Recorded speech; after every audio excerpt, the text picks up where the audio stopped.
7 of the previous 12 went on to win the title. The Knicks have outscored opponents by almost 24 points per game during that run, the best 9-game stretch in postseason history. Stephen A. Smith is back with us. Okay, so I know you know they haven't been to the finals since 1999. What have you seen from this team as they eye getting back?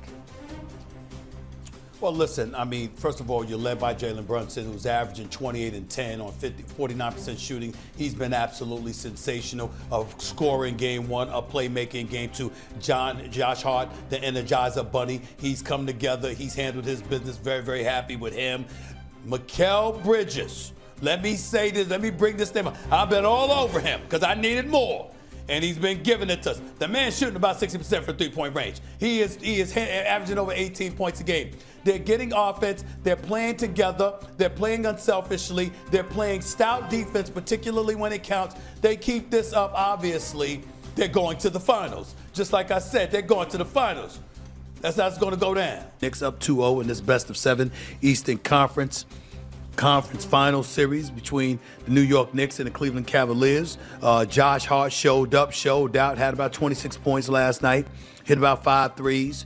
The New York Knicks handled their business, after being the worst team in terms of them being the worst play, meaning a minus like 23 or whatever in game one. He showed up and showed out, missed his first three three-pointers, and Jalen Brunson and them kept giving him the ball, kept making him shoot, telling him to shoot, and sure enough, he got that stroke going. Props to him for stepping up, handling his business, and doing the kind of things that he's capable of doing. New York ends up pulling away, winning 109-93, taking a 2-0 series lead. That's not what I walked away thinking about, though. That's not what I thought I walked away thinking about. I want to be very respectful in what I'm trying to say, because I don't think the Cleveland Cavaliers have it. I really, really don't. I know they were up 22 in game one. I know this was a competitive game for the first half, but to watch them in game two last night, excuse me, once again, my allergies are acting up, but to watch them play again in game two last night, there's so many things that I walked away looking at with the Cleveland Cavaliers. I'm just shocked beyond comprehension. Number one, Evan Mobley has 14 points in the first half, leading all scorers, and doesn't attempt a shot in the second half. How does that happen? How does that happen? James Harden is a guard in drop coverage. You don't see that. How that happened? But that happened.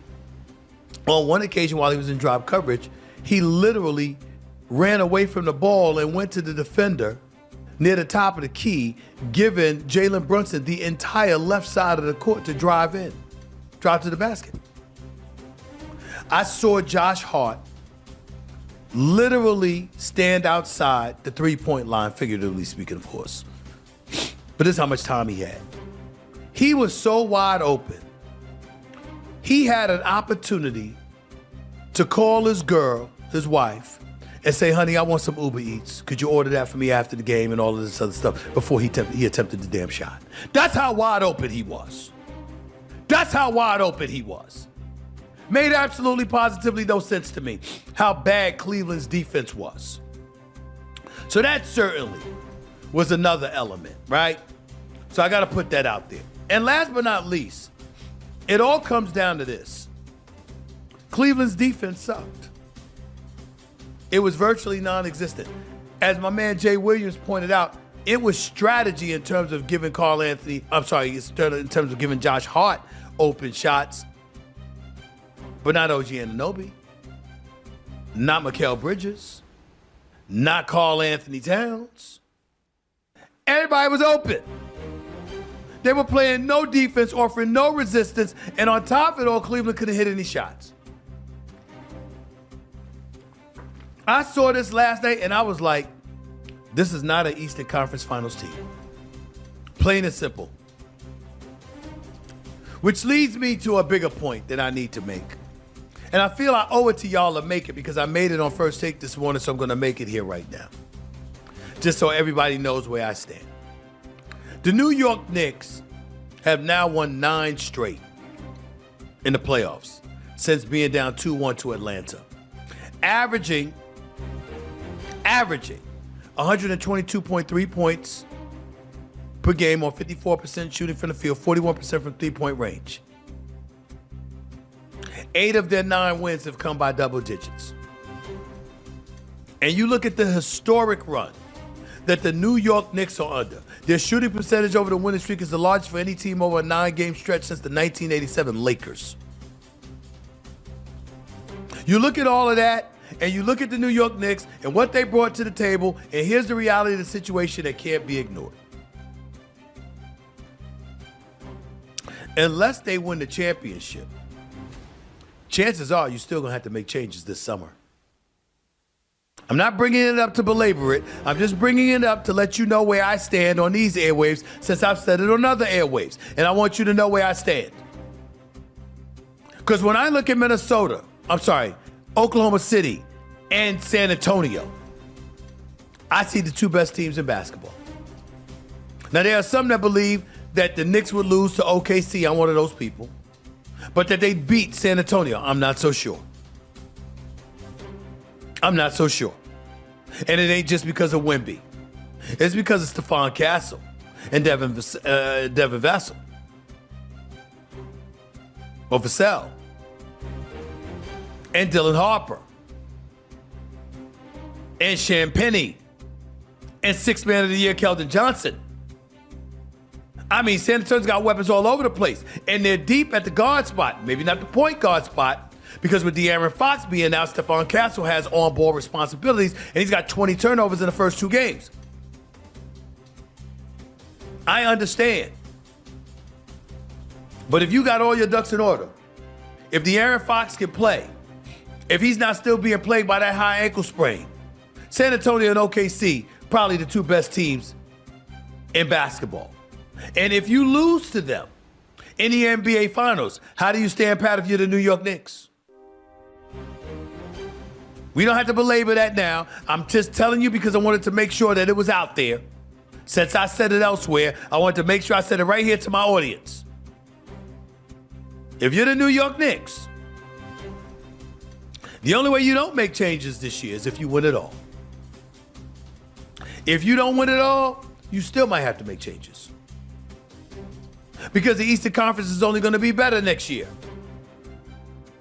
And the NBA as a whole is only going to be better next year. And San Antonio would have had some experience under them, and Oklahoma City is already a reigning defending champion. So chances are, this is your lot in life if you're the New York Knicks. And you're going to have to make these decisions, and you're going to have to act accordingly. I'm just looking at them right now, and I'm saying to myself, listen, I can't ignore what I'm seeing. It's beautiful to watch Jalen Brunson lead the way he's leading. It's beautiful to watch that cardiac kid, Josh Hart, step up the way that he did, being an Energizer bunny that he can be, and showing out yesterday offensively. It was beautiful seeing Karl Anthony Towns stroke that 3 from the left corner. Or Mikal Bridges balling the way that he's been balling. Let's give him some love. We got to do that. Because when I think about Mikal Bridges, we all know I was hard on him. I ain't apologizing for anybody. I went the hell off when the Atlanta Hawks went up 2-1 on the New York Knicks. I went the hell off. New York Knicks haven't lost since. Hell, I might give another one of those diatribes. Whatever it takes. This is what you need. And I'm just saying to you right now,